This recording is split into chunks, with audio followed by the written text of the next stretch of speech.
Livro Chamados, Escolhidos e Fiéis, Pedro Dong. Capítulo 3. Tema desta semana: uma carta à igreja em Filadélfia. Meta de hoje: leitura das páginas 50 a 53. As igrejas em Esmirna e Pérgamo. A segunda igreja, Esmirna, é uma igreja sofredora. Ela é resultado da ajuda do apóstolo João, que levou a igreja em Éfeso para a condição da igreja em Esmirna.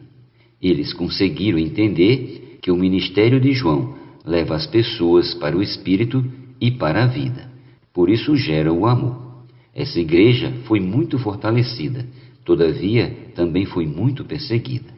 Foi uma igreja que padeceu muito. Aqui vemos a história da igreja a partir do final do 1º século até o começo do 4º século. Nesse tempo, houve grande perseguição e muitos cristãos foram martirizados pelo Império Romano. Como não conseguiu eliminar os cristãos, o imperador Constantino decidiu tornar o cristianismo a religião oficial de Roma. Essa atitude sutil produziu uma mistura, uma união da igreja com o mundo, com a política. Surgiu então a igreja em Pérgamo, cujo nome significa casamento. O fato do cristianismo ter se tornado a religião oficial de Roma, em vez de ser algo positivo, acabou degradando e danificando a essência da igreja.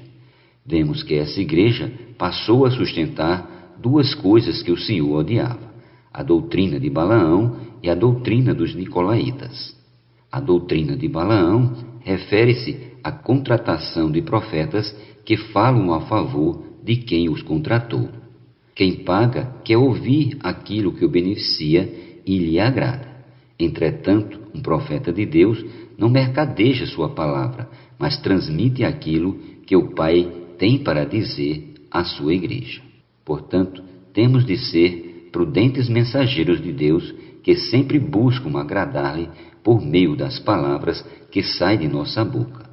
Infelizmente, a igreja em Pérgamo foi atingida pelas doutrinas de Balaão, que traziam palavras que pareciam com as palavras do Senhor, mas nada tinham a ver com as coisas de Deus.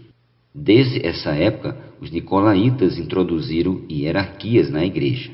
Um exemplo disso é o bispo ter se tornado superior ao presbítero, quando na verdade, na Bíblia, bispo e presbítero são aspectos diferentes de uma mesma coisa. Presbítero refere-se à pessoa, um ancião, uma pessoa madura, enquanto o bispo refere-se à sua função, a seu papel de supervisor. Mas quando esses ensinamentos surgiram, as hierarquias aumentaram no meio do povo de Deus. Os bispos se tornaram os supervisores dos presbíteros e dessa maneira surgiu o sistema papal. A igreja em Pérgamo representa a parte da história que vai do começo do século IV até o final do século VI. As igrejas em Tiatira e Sardes. A partir do final do século VI, temos a igreja em Tiatira.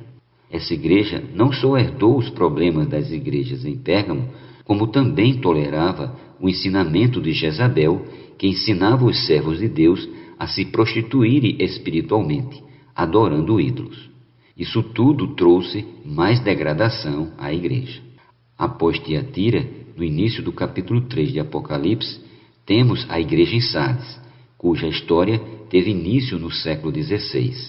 Essa igreja começa a ver todos esses erros e tenta sair da degradação, mas não consegue fazê-lo cabalmente. O Senhor faz alguns elogios a ela, mas também faz repreensões.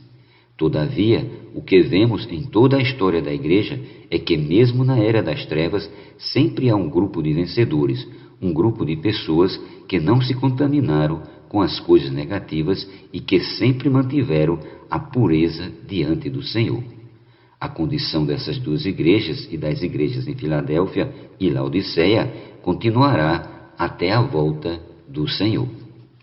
A igreja em Filadélfia. Reação à degradação. Chegamos à igreja em Filadélfia, que é o contexto em que estamos vivendo. Hoje, apesar de longa história de degradação da igreja, o Senhor quer nos usar de uma maneira consistente para trazer seu reino à terra. Sua vinda está totalmente relacionada com a igreja em Filadélfia. No final do século XIX, surgiu um grupo de cristãos incomodados com a doutrina dos nicolaítas e com a doutrina de Balaão. Esses crentes queriam simplesmente ser chamados de irmãos, sem um título que expressasse algum tipo de posição ou hierarquia. O nome Filadélfia em grego significa amor fraternal. Assim, em vez de uns acima de outros, como na doutrina dos nicolaítas, Filadélfia leva todos à prática do amor fraternal. Não é a hierarquia que vai levar a cabo a vontade de Deus, e sim o amor. Dessa forma, no final do século XIX, surgiu uma reação à degradação da igreja, e no século XX, essa reação se tornou mais forte, até que finalmente o Senhor trouxe à tona a luz sobre a base da unidade da igreja. Isso irá até a volta do Senhor.